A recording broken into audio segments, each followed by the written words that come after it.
おはようございます。今日はこのディズニーランドの駅までシャトルバスで来て、ここから今度パリに向います。電車こんな感じです。今回は下の方に来てみました。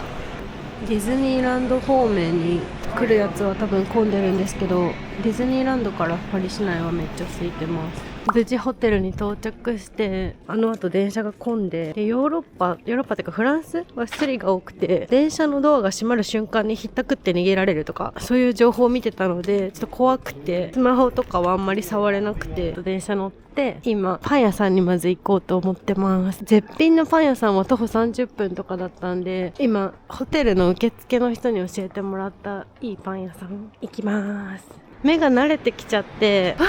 みたいなのがちょっと薄れちゃったんだけど、冷静におしゃれだと思いますね。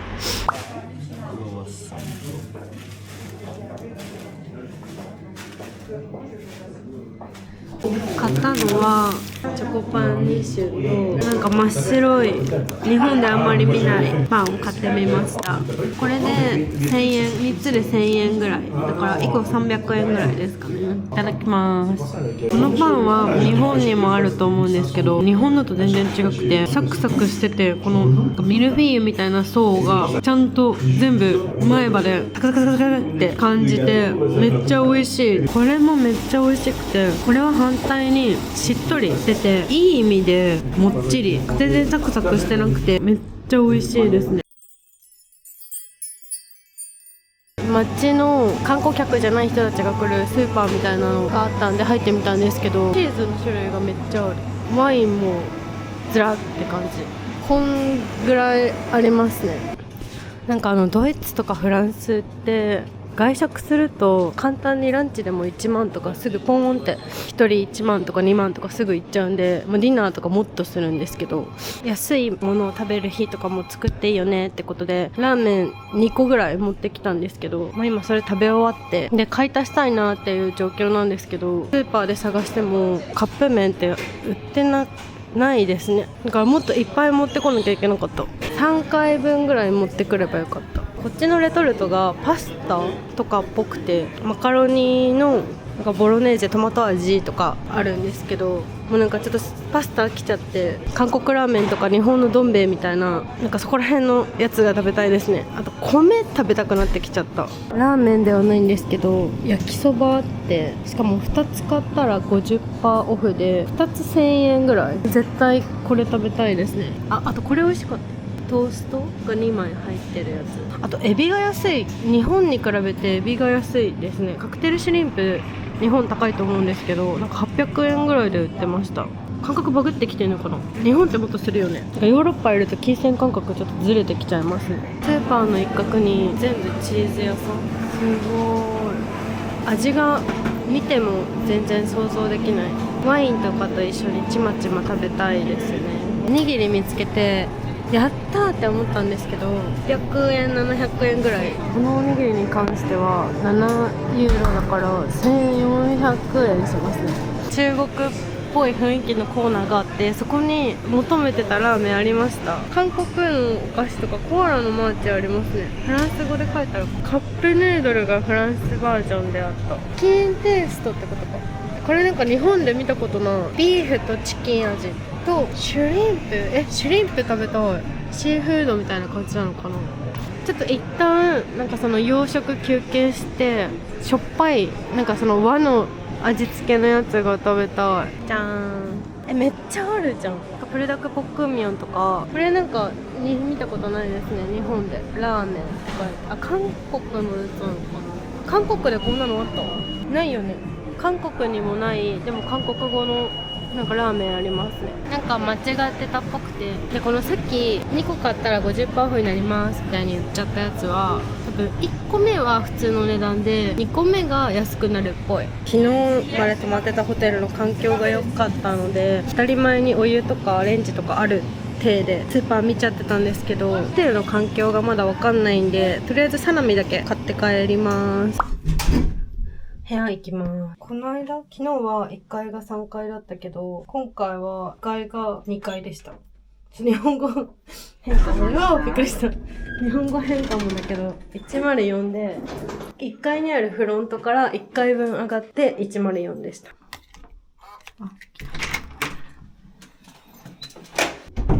基本綺麗ですね。今日の部屋はベッドの上の絵がなんか川の絵ですね。で、ケトルありましたね。電子レンジはないって言われて、でもなんかスーパーで買った商品を温める電子レンジ使っていいよって言われたんで、お湯でも電子レンジでもどっちでも食べれそう。景色はこんな感じでいい感じ。あと金庫とテレビここにあって、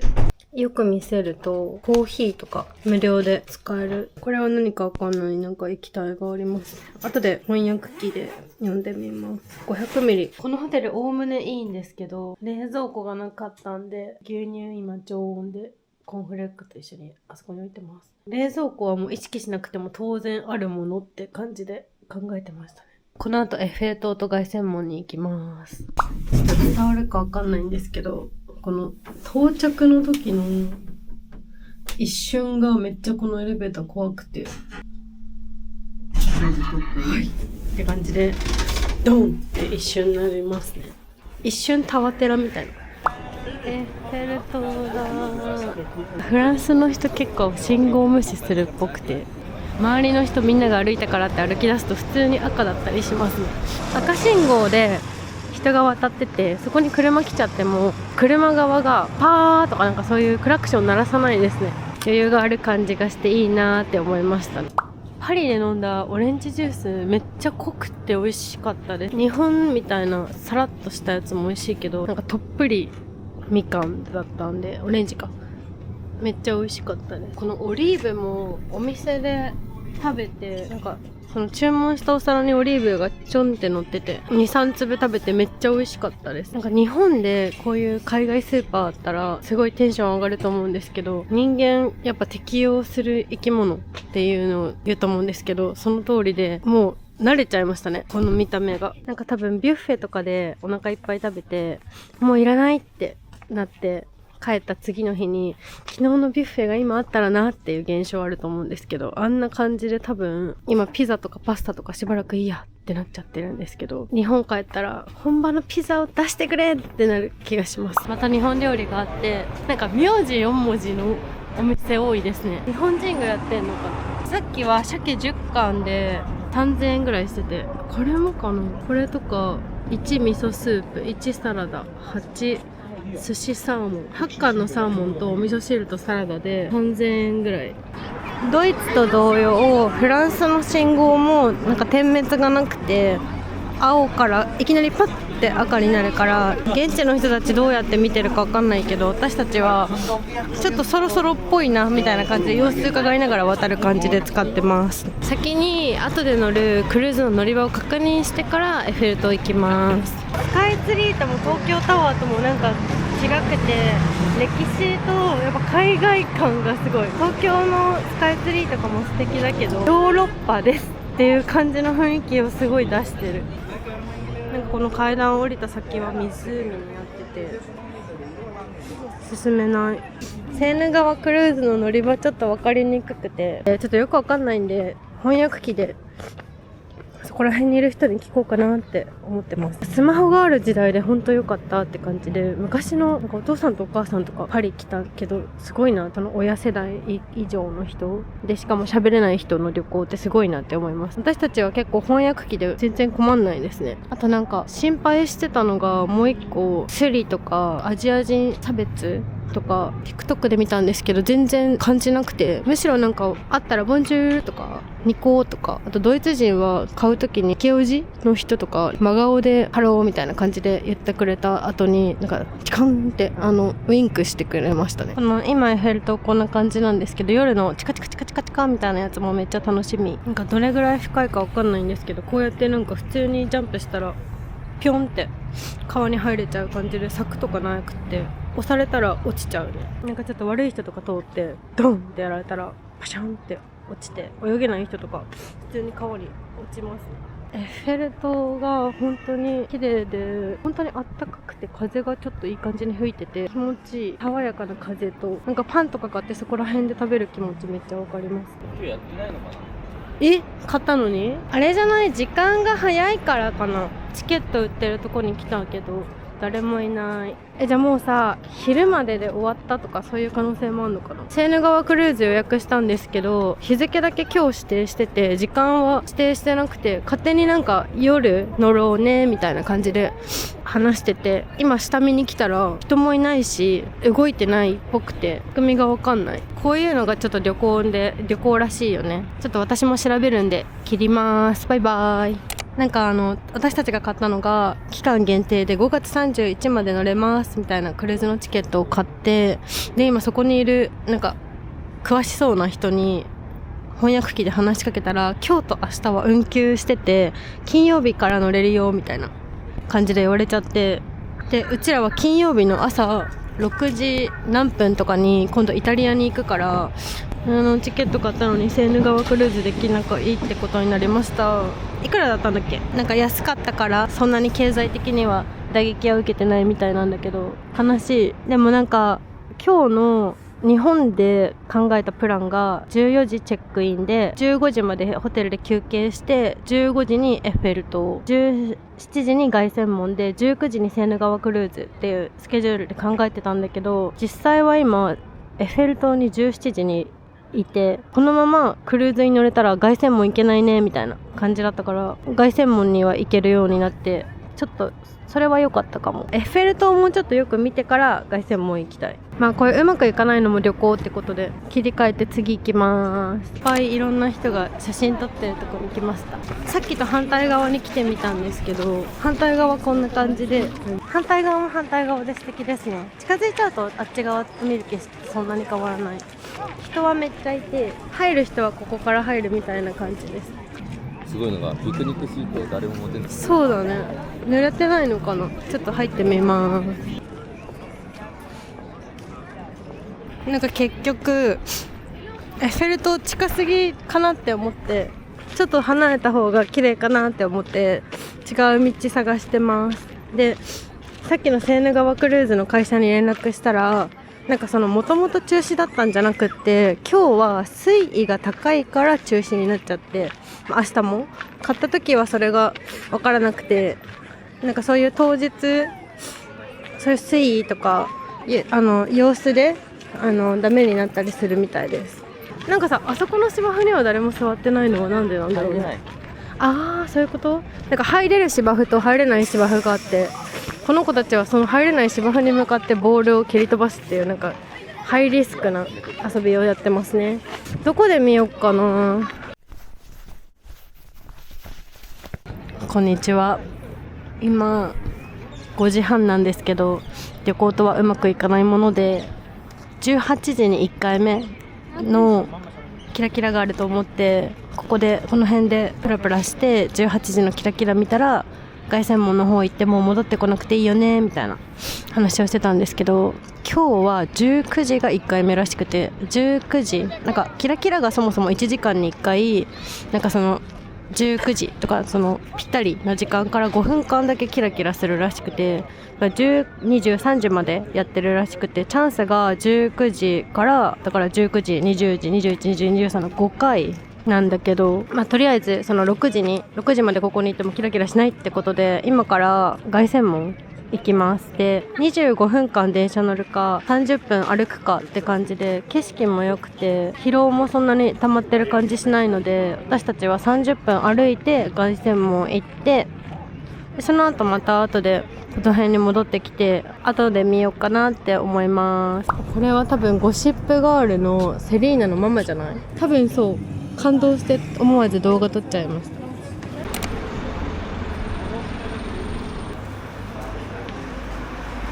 日本のお店シリーズで寿司って書いてあって、今度は豊高。なんかクルーズはできなかったんですけど、ちょっと橋の上でめっちゃ気持ちいい。さっきの階段降りたら湖ですみたいな言ってたやつも、多分本当は降りれるところが水位が上がってはなってたのかなって思いました。フランスって自転車の道がめっちゃしっかりしてて、なんか日本って車と同じような、車のすぐ横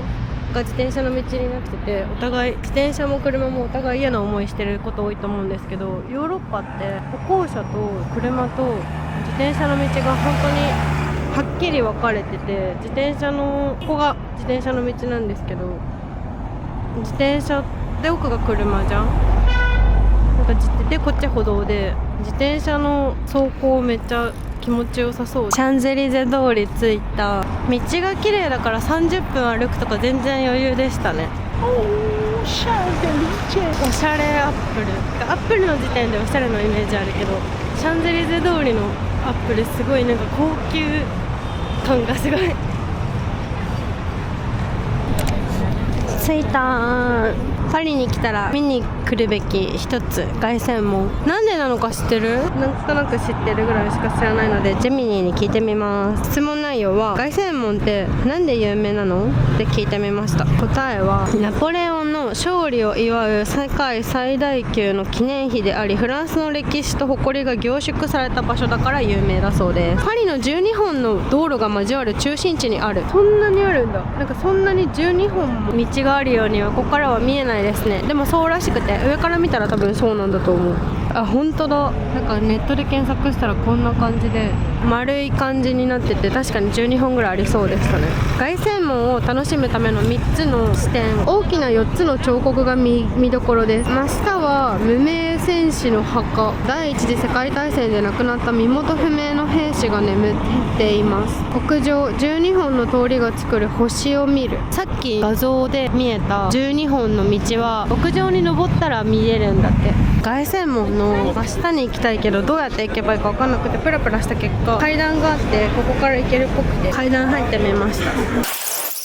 なんか結局あっちから入ってきて、ここになんか有料っぽい入り口があるんだけど、ここの右側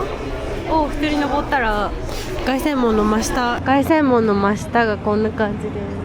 まずこの彫刻を楽しむ。そしてその後真下に回って、これが追悼のお墓で、屋上から最後なんかその12本の道を見るみたいなのがこの凱旋門の楽しみ方っぽいんですけど、私たちはちょっと時間とかの関係で今回は下だけで見ようってことにしました。でも下だけでも全然なんかすごい芸術がすごい。工事中の工事の様子を隠すデザインがこれってこと？めっちゃ可愛い。なんか逆に近すぎて見れない。あと8分ぐらいで1時になります。ああやって登るんだ。見て、なんかエッフェル塔の右足のところに真下に行ってみたんですけど、近すぎたので信号2つ渡ってちょっと引いたところに来ました。ここではやっぱり見る人いっぱいいて、運よくベンチが空いてたので座りました。でやっぱりなんかその風船持ってたりタブレットでいい感じに写真撮ってる様子を見せて話しかけてきそうな外国人います。エッフェル塔がキラキラしてるっていうのに走ってる人いるんですよね。多分パリの人だよね。全然見てない人とかいて、見慣れてんだろうね。この人とか、この人たち多分パリの人だよね。あ、終わった。なんかあっけなく終わる。ピッて終わりましたね。なんか夜モードみたいなモードあって、すごい撮れた。あ、撮れた？でめっちゃくっきりになるんだろうなって思ったら溶岩みたいな感じ。もう一回やってみれば、なんかブレちゃったんじゃない？目的果たされたんだけどエッフェル塔が綺麗すぎてちょっと名残惜しい。Hello。あ、Thank you。お花くれそうだったんだけど、もらったらお金取られそうだったんで断っちゃいました。キラキラキラキラキラってなってるの分かるかな。待ちぶらしてたら今10時のエッフェル塔のキラキラキラキラキラってやつ見えました。7時から5回やるうち3回見ましたね。今回ちょっと遠目を見たけどどれでも可愛いし、このキラキラしてる粒の感じは遠い方がはっきりとつぶつぶしてる感じに見えますね。スーパー寄って帰ってきました。で今日食べるのが焼きそばと食べきれるかわかんないけど、このシュリンプ2つと、これ日清のやつですね。あとオリーブとチーズのやつとエビですね。エビと今回の旅行でハマってる生ハムサラミで、飲み物が水と、これさっき言ったモノポリックスっていうスーパーのブランドのコーラゼロがあって買ってみました。あと別のスーパーでこれも濃そうだったんで美味しそうと思って買ってみました。おやすみなさい。